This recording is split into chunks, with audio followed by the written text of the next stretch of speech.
सावन के सहनैया गरजे हो घाटा गरजे बीजो।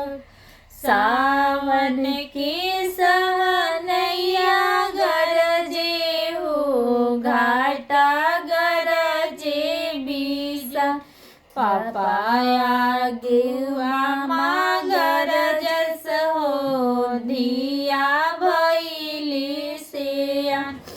पपाया गेवा माँ गरजस हो धिया भैली से। पापा जे बननी पगड़ियानो हो चलनी खोजे श्री राम। चाचा जे चरनी बाई कवानो हो चलनी खोजे श्री राम। भैया जे चरने साइकिलियानो हो चलने खोजे श्री राम। पापा खोजता पापा की पगड़ी खुली गईले हो नहीं मिलले श्री राम। खोजता खोजत चाचा की बाइक बिगड़ी गईले हो नहीं मिलले श्री राम। खोजता खोजत भैया की साइकिल पंचर भइले हो नहीं मिलले श्री राम।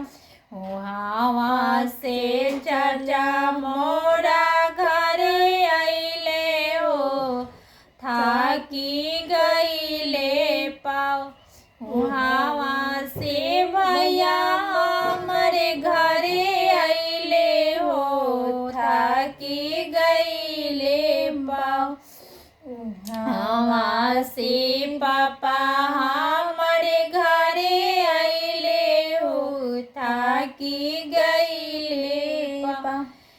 पापा की पड़ीला नजरियानो हो धिया भैली सियान।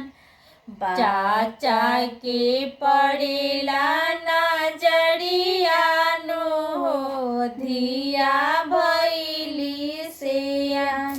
भैया के पड़ीला नजरियानो हो दीदी भैली सियान। ईसो के समया बेटी धीरे राहु आगे करबो बिया।